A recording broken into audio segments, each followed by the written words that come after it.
दोस्तों, मेरा नाम अनीस है और मैं कैरियर कोटा का ऑफलाइन स्टूडेंट हूँ। तो this is day 8 of documenting my NEET journey. तो जैसा मैंने आपको बताया था कि जो मैं डेली पढ़ूँगा वो आपसे शेयर करूँगा। और कल से मैंने एक नई सीरीज़ चालू की थी जिसमें मैं 30 डेज 30 चैप्टर्स ख़त्म करने वाला था। तो आज उसका डे 1। तो मैंने sexual reproduction in flooring plants वो तो पहले ही पढ़ लिया था, इसको बस वापस लास्ट में पढ़ूँगा एक। तो उसके अगले वाला जो चैप्टर था वुमेन रिप्रोडक्शन वो मैंने पढ़ा था और वो आज मैंने वो चैप्टर कंप्लीट किया था एनसीईआरटी से। तो मैं अभी साथ साथ में क्वेश्चन नहीं लगा रहा हूँ, ये अभी बस मैं रिवाइज़ कर रहा हूँ वापस जो अभी हमें पढ़ा। कोचिंग अभी ये कंप्लीट नहीं हुआ है पर मैं पहले से ये कर रहा हूँ। तो 12th से मैं शुरू कर रहा हूँ और ये आज मैंने पढ़ा था। और एक नीट 2025 में क्वेश्चन भी आया था जो बाकी बहुत सारे स्टूडेंट्स का वो गलत भी हुआ था और वो क्वेश्चन मेरा भी गलत हुआ था। तो उसमें जो एक क्वेश्चन था फैटर्नल ट्विंस वाला, वो सबको लगा था कि बाहर से है, पर वो क्वेश्चन बाहर से नहीं था, वो एनसीईआरटी का ही है। तो मैं आपको बता देता हूँ, जैसे ये हमें रिप्रोडक्शन वाला चैप्टर है और इस तरफ ये रिप्रोडक्टिव हेल्थ चालू हो रहा है। तो इसके लास्ट में पेज नंबर 56 पे यहाँ लास्ट में दिया हुआ है, इसमें उल्टा दिखेगा पर मैं आपको एक्सप्लेन कर देता हूँ। जैसे क्वेश्चन नंबर 20 आप देख लेना। तो इसमें डायरेक्टली नहीं दिया हुआ पर इनडायरेक्टली फैटर्नल ट्विंस जो वर्ड है उसको यूज़ किया हुआ है। तो जो एनसीईआरटी में है वो हमें आना चाहिए, इसीलिए बाहर से पढ़ने की ज़रूरत नहीं रहती है। समझने के लिए एक बार दो बार पढ़ सकते हैं, पर बार बार जब रिवाइज करेंगे तो वापस एनसीईआरटी से ही करेंगे, क्योंकि 95% इसी से आते हैं क्वेश्चन।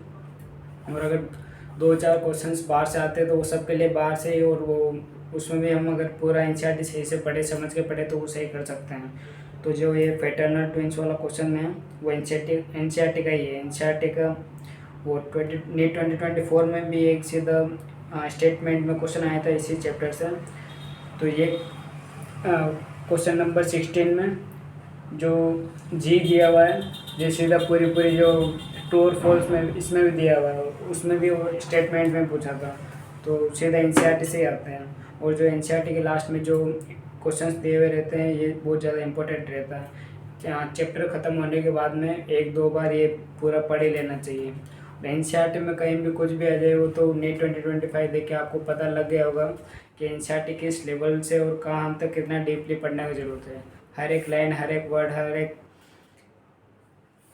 वर्ड एनसीईआरटी का समझ में आना चाहिए। और एनसीईआरटी में कुछ भी नहीं छोड़ सकते हैं, तो पूरा पढ़ना पड़ेगा। तो ये चैप्टर मैंने आज कंप्लीट किया था। और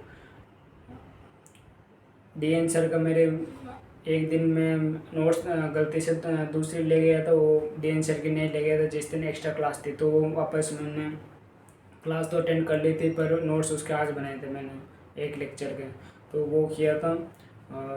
फिर वापस जो आज पढ़ाया था वो आके अभी तक रिवाइज किया था।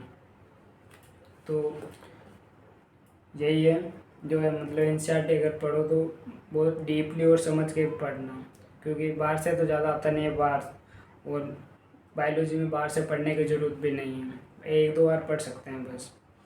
तो ऐसे ही और आगे मेरे से जुड़े रहे, मैं हर चैप्टर में ऐसे ही जो नई नई बातें होगी मैं आपसे शेयर करता रहूँगा, आपको बताता रहूँगा। तो आप भी मेरे साथ नीट 2025 क्रैक कर सकते हैं।